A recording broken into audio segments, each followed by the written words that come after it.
These episodes are blow-by-blow assessments of the UK Government's COVID-19 response. This is Episode 3, Strategy. Episodes 1, Procurement, and 2, Contact Tracing App are available on my Facebook page or YouTube channel. Whether it's sports, politics, business or war, strategy is key. Power is nothing without control. Resources and numbers are nothing without strategy. The same theory can be applied to fighting a disease, winning a football match, or fighting an advancing army. But how do we develop strategy? Well, we do it by learning lessons from past experiences, from past failures, from the experiences of others, from observation, and by drills or practice. The Battle of Thermopylae is a case in point. Now, if you're not schooled in ancient Greek history, but more of a popular cultural kind of viewer, it's the battles depicted in the movie 300 with Gerard Butler, or if you're a wee bit older, 300 Spartans with Kirk Douglas. In a nutshell, Persia, the Middle East, having failed in a previous attempt, wanted to have another go at invading and conquering Greece. They assembled an army of somewhere between 120,000 and 300,000 soldiers. Greece at this stage was a loose collection of city-sized regional states. Some wanted to surrender, some wanted to fight, but the warrior elite of all the Greek states were the Spartans, and there was no way they were going to roll over. The Spartan king Leonidas led the Greek forces, bringing 300 of his hoplites with their elite troops, backed up by about 7,000 other Greek state soldiers. They faced seemingly unsurmountable odds, but using immeasurably superior tactics, fighting skill and their knowledge of the terrain, they held off the Persian advance for 3 days with a Greek to Persian kill ratio of about 7-1 before succumbing to the inevitable. But in perhaps the most ingenious strategic move of all, King Leonidas appears to have known that ideas are sometimes stronger than muscle. And though he knew he was doomed to lose this battle due to the sheer weight of numbers, he also seemed to know that defeat, whilst demonstrating Greek strategic superiority and fighting skill, along with his heroic sacrifice, would inspire all of Greece to believe they could defeat the Persians, which they later did, decisively, despite being vastly outnumbered.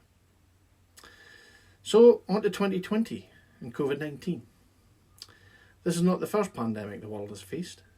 Bubonic plague, Black Death, Spanish flu, SARS, MERS, H1N1, bird flu, and now COVID-19. Whilst COVID is a new version of a common virus, it is a respiratory disease, as most modern pandemics have been. In this video, we will look at the strategy, or lack thereof, employed by the UK government to deal with COVID-19. I'll break it down into individual subjects, build a narrative on each, give my opinion, and ask a few key questions I believe we should all be asking. Just 10 years ago, Britain was a world leader in public health and pandemic management. Our public health rapid response teams had been deployed to assist in emergencies around the world. But over the past decade, cuts in public spending have left local public health teams depleted. Funding on interventions to cut smoking and obesity have been reduced, and the tightest funding settlement in its 70-year history has left the National Health Service stretched beyond capacity. This hollowing out of the state has left the UK far more vulnerable to the effects of a pandemic. Exercise sickness.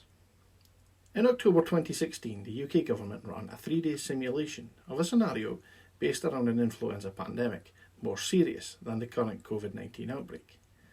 Comprehensive recommendations were made, from increasing stocks of PPE for equipment to frontline staff, and expanding the capacity of care homes to deal with patients in such an event. It is clear, from what we are observing now, that these recommendations were not adequately implemented. Now, a few key facts. The conclusions were stark. Put simply, Britain was not ready for a pandemic. The exercise showed that a similar pandemic would cause the country's health system to collapse due to a lack of resources.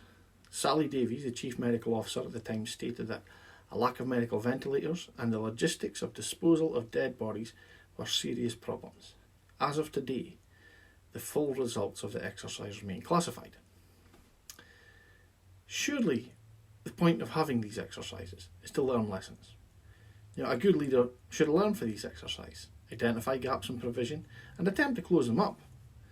And whilst it's impossible to foresee and plan for every eventuality, a pandemic resulting in a widespread respiratory illness was deemed so probable, given that SARS and MERS were too, that it became the very scenario that exercise sickness was based on. Questions. What did exercise sickness teach us? And why, in the 3.5 years since the exercise, were those lessons not applied? The strategy. The UK had plenty of warning COVID-19 was coming. The World Health Organization declared coronavirus a global health emergency in late January. By early March, other countries had significantly invested in expanding their testing capacity, but the UK had not. This forced the government to choose a different strategy from the one that the World Health Organization was imploring countries to take, which was test, test, test, then trace, trace, trace. Instead, the UK government announced it was abandoning efforts to control the spread of the virus through testing and tracing, with its scientific advisors going on the airwaves to suggest that by allowing some spread of the virus that they expected the population to build up a natural level of herd immunity. Large sporting and cultural events that brought together many thousands of people from Britain and abroad, including virus-stricken countries such as Spain, continued to go ahead in the first half of March, a decision that some scientists now believe will have certainly resulted in avoidable deaths. The official scientific advice that informed this decision betrays an over-reliance on simple assumptions about how people interact, and that could have been counteracted by having more frontline public health specialists at the table. And the UK left it very late in the day by international standards to impose the level of lockdown needed to reduce the spread of the virus. Both the political decisions and the scientific advice that produced this decision have rightly come under intense scrutiny. So a few key facts here. COVID-19 emerged in Wuhan, China in December 2019. The first confirmed case in the UK was the 31st of January 2020. The initial herd immunity plan was abandoned in favour of the contained delay research protocol once the outbreak was already underway. And though the new strategy contained people already in the country, no real attempt was made to screen, test, isolate, quarantine international travellers until the end of June. Now, if the virus spreading through Asia wasn't a canary in the coal mine, the case on the 31st of January here in the UK should have been. The government should have been modelling and planning at this stage, buying equipment, ventilators, PPE, closing borders, etc. The government had the luxury of being geographically furthest away from the outbreak and being an island. The government had the luxury of watching almost every other country respond to this before we had to. The government could and should have been learning from their successes and our failures. The government squandered all of these luxuries. Having already not applied the lessons of exercise sickness, the government then didn't apply the lessons that are being played out in front of our eyes in real time. And after all that, it's no surprise that the government launched a botched strategy. Questions. Will the government finally, after 2 already missed opportunities and the crisis itself, start to apply lessons learned? Easing of lockdown. Step 1, 11th of May. It was baby steps, but applied in England only. None of the devolved nations immediately followed suit. On the 28th of May, Scotland started to relax some lockdown measures, but in a more cautious way. Step 2, 1st of June. People were allowed to leave the house for any reason, provided they observed social distancing rules. Some school years returned on this date, and outdoor markets and car showrooms reopened. On the 29th of June, Leicester had to re-enter a local lockdown due to rising infection rates. 35 other areas were experiencing rising infection rates at this time. Step 3, 4th of July, Super Saturday. In England, pubs were to reopen, with strict social distancing still in place. The distancing didn't last long as people were, the more drunk they got. I suppose the distancing went out the window. As we say in Scotland, if the drink is in, the wit is out. On the 8th of July, some pubs had been contacted by track and trace teams, as weekend punters became symptomatic and reported their movements. Now the R number, which is a measure of how the virus is spreading, went up from 0.7 to 1.1 in some areas of England, whilst it continued to fall in Scotland. And none of the 35 areas experiencing a serious rise in infection rates were in areas with devolved administrations. Questions. Was the decision to ease lockdown restrictions economic or scientific?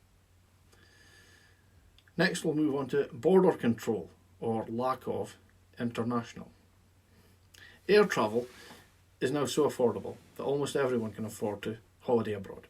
Over 1 billion people fly each year for one reason or another. Spending time in a sealed aluminium tube, sitting in close proximity to others, breathing recirculated air and sharing the same few bathrooms with a few hundred other strangers. Well, I'm sure almost everyone here watching has generally felt shitty after a long flight. It may be jet lag, but there's a high chance you've caught something on the flight too. And with that in mind, it's little wonder that in the age of affordable international air travel, diseases can travel around the world so quickly we can find ourselves overwhelmed. Border controls aren't all about customs, smuggling and terrorism. They can also greatly assist in protecting a nation's flora and fauna and people from disease. A quick episode of Australia Border Force will show you just what I mean, with just as many seeds and plants being confiscated as cigarettes and drugs. Adding a quick health check for arriving passengers wouldn't have been too onerous for any half-organised nation. A 2-second scan with an infrared thermometer would have just added 2 seconds per passenger. This was adopted by Australia and New Zealand, along with strict 2-week isolation requirements on arrival. Soon afterwards, New Zealand went even further and closed their borders to non-citizens. A few key facts here. One of the main reasons given by the Brexit side of the EU debate for wanting to leave was so we could take back control of our borders. Now, the actual justification and degree to which control needed to be exercised has been a key part of the debate for the past 4 years. The prevalence of international travel, especially air travel, is known to accelerate the spread of disease, particularly respiratory disease, and has been a major factor in the spread of previous pandemics. The UK exercised little or no additional checks on passengers arriving at airports and seaports until the end of June. Contrast this to New Zealand and Australia, which were virtually closed to non-residents, and even they had to strictly self-isolate on arriving back. Whilst the UK was in lockdown since the 23rd of March for people already here, the UK government didn't impose any additional checks, requirements, restrictions on international passengers arriving back for 89 days. Heathrow alone was disembarking around 15,000 passengers a day. Well, that's 1,335,000 people just through Heathrow, admitted to the country without any screening or quarantine isolation imposed. Now that doesn't sound anything like contain or delay to me. There's been a lot of talk about border control over the last few years, but it amazes me that there was a time when everyone in the country could have got behind it, increased border control, a time when a bit of extra border control would have been indisputably beneficial, a time when we should have been preparing for our borders to be tighter anyway, as the EU transition period is drawn to a close. But at such a time, we appear to have been totally unable to exercise any additional control over our borders. So, questions. Why could we not apply additional border controls and immigration controls when certain segments of society have been obsessing over it for the past 4 years? How many unchecked and unisolated passengers arrived in the UK in those 89 days? And how many infections did they cause? Where does allowing 1,335,000 people into the UK just through one airport, unchecked with no requirement to self-isolate, fit into the contain, delay research protocol? Border lack of control internal. Back in 2001, there was an outbreak of foot and mouth disease in the UK, causing untold devastation in the agricultural sector. Movements of livestock had to be restricted until herds could be assessed. Hundreds of thousands of infected animals had to be slaughtered and destroyed. The Ministry of Agriculture was overwhelmed, and the military drafted in to help with the disposal of carcasses. At this time, the newly established Scottish Government cooperated with the UK Government and, in order to prevent the spread of disease, closed the Anglo-Scots border to livestock, thereby reducing the prevalence of the disease in Scotland. Now, on the 29th of June, a local lockdown was put in place in the city of Leicester. There were spikes in 35 other local authority areas. In Scotland, we were investigating a small cluster of infections in Dumfries and Galloway. Otherwise, we were on a downward trend in infections and were passing days at a time free of COVID-related fatalities.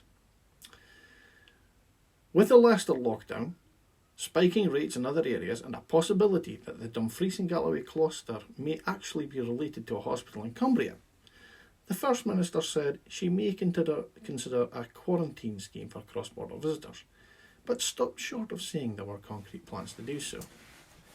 This was seized upon by the Conservatives as politicising the pandemic and trying to inconvenience people from other parts of the UK. Boris Johnson and Jacob Rees-Mogg even tried to deny the presence of a border at all. Now, whilst I understand the potential symbolism of such a move may appear to be harmful to the cohesion of the Union, I thought that surely public health would trump all of that. Yes, some things are devolved, some things are reserved, but surely a Westminster government with a moral compass would assist us in acting to protect the people of Scotland, just as much as they've helped us to protect our livestock in the past, thereby putting public health before any political symbolism. The First Minister did not say she would close the border, but surely in light of the unprecedented public health issue, the spike in Leicester and other areas, she should have had that option available. Scotland's response to COVID-19 has diverged from England, and it has had benefits. Surely the responsible thing to do would have been to allow us to take the action we deem necessary, not to undo all that good work. Questions. I suppose there's only one. As wonderful as Scottish beef is, are Scottish cattle really worth more to the Westminster government than Scottish people? Good example. So now, having dissected a badly executed strategy, is it possible to have a good one? Well, obviously even one COVID-19 death is one too much, but it was almost inevitable that most of the destination nations were going to lose people. So if King Leonidas were in charge of a COVID-19 response, what would he do? Well, if it had to enter Greece, he'd try to make sure it was all coming from one place, just like when he funneled the Persian army into the narrow pass of Thermopylae. Then he'd stand in the pass with all his soldiers and try to stop it coming in. In any case, he'd slow it to a crawl. Put into modern parlance, he'd exercise some bloody border control. But we don't need a DeLorean time machine and a crazy scientist to go back and ask him, because we had our very own Leonidas. She is called Jacinda Ardern. New Zealand. New Zealand's entire population of 4.3 million people entered lockdown sooner, with no one allowed to leave their homes unless fetching essential supplies or taking exercise. Despite New Zealand having over 1,100 cases of coronavirus, the critical case rate and mortalities were much lower than the UK, and only 22 people have died from the virus in New Zealand. Not 22,000, just 22. The New Zealand government listened to the World Health Organization advice. They started testing a month before their first confirmed case and made a swift move to level 4 social distancing and national lockdown soon after that first recorded case. They also closed their borders to non-citizens, which, based on the low critical case and mortality figures, seems to have worked in containing the outbreak and stopping community outbreak and containing the virus. In contrast, the UK's first case was confirmed on January the 31st, but no aggressive social distancing measures were put into place until March the 23rd. That's some 52 days. During that 52 days, we were still hosting large events. Rugby Six Nations, woo! European football, Cheltenham Horse Racing Festival. Throughout the crisis, up until the end of June, we were accepting flights for China and Italy, Iraq, known hotspots, with no compulsory screening, testing or self-isolation enforced for international arrivals.